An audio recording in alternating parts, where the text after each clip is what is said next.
Steve is mis Jamie Ó agus Thomas sto mar farantí le an Craobh comórtas Trá na gCEIST FEACHTAS TRA TH na. Homid Harnesh, le céile ríist agus homid nugamór tá na fórnaigh teacht ó Baile Átha don tír, chuige lein, chuige ola, chuige múin agus chuige connacht agus homid go léir ag nugamór leis an gomórtas agus fáidteach cé méid na bútóirí le haid 2023. So is Misha Maria ní Bheoláin ó Cláiste ní Bheordaí I Méileaná Gundé Wio, Scoláirí Uchalímuds, agus tháinig muds anseo armádin, dog muds Béileaná ag seacht armádin, agus bhí na lads ag duine olbhachan an train. So ceapa muds go bhfuil muds ré, bhí muds ag duine olbhachan ar na seachtainna cúpla Trá na gCEIST sa Siúmaranga. So tá na lads brá sásta, tá muds ar fad sásta bheith anseo anneo, so is lá iontacha. Lads masrá libh dul sa lína chunéáil Capri agus Shicín. Agus sinné stolam, tá gachra aon ceisna gaibh? Perfect. Agus míad gcláiste carry go lein agus réag don comórtas an nómh agus ag sú le lá amach. Is mis Oscar ó Pobl Scoil Corcaghine agus tá anachlaachta déanta goin don Trá na gCEIST seo. Bhí mar támartréis ceisna curtha ar a chéile ó lua an maidin seo teacht sús go dtí Baile Átha Cliath. Réití bhfuil olbhachan déanta, bhfuil obairhile déanta agat. Bhfuil cáil chuir ceisna ar a chéile. Cén rud atá tú súil go dtucaí a níos? Cén star nó tirólaíocht nó... I'm a Dorot. I mean, ceisna fi am a Dorot. An bhá, agus céipí rockceol nó pop. Rockceol? Yeah, no soap operas, no céipí. Subbalchlár, snagceol.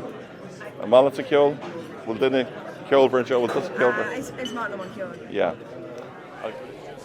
Tá méintach sásta go ráisiéis nniu Óstán Ashling tar éis gá bhbliana agus tá sé aontóg a eiceil na méid scáilna ag leathú páirt tá bhíon níos scáil le gachcáin den séar an seo nniu.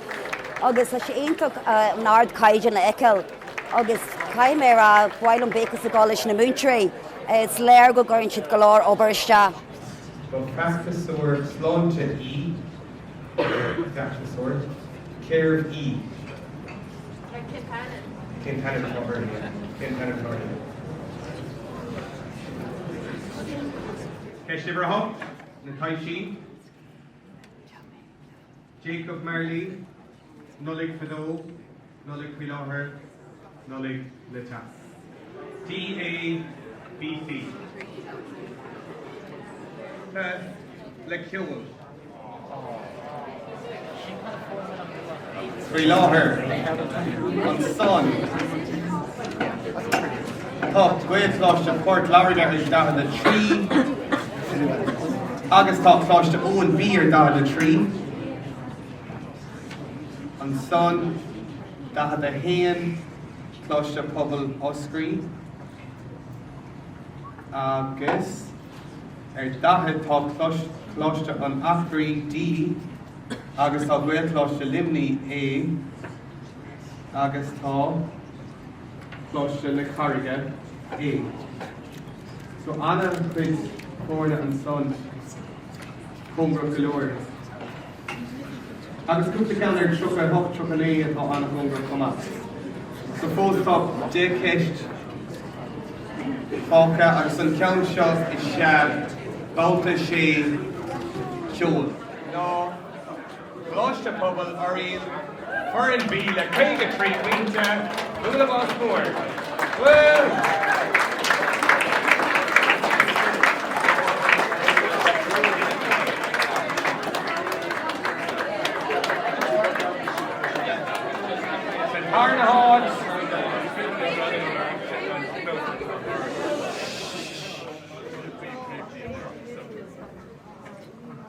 Tarna Hot, the Dada Na Puinte, Cláiste Owen B, Blaiseadh Osmór Dón.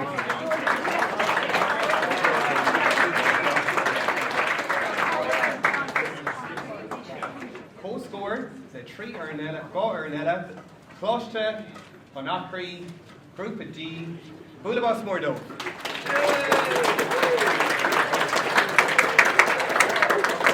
Os féidir iarmid na scolanna teach Paul anseo chuid chun an brona a dhéanamh. Gur mí agah agus feicimid sibh tar éis an bhíon seachún.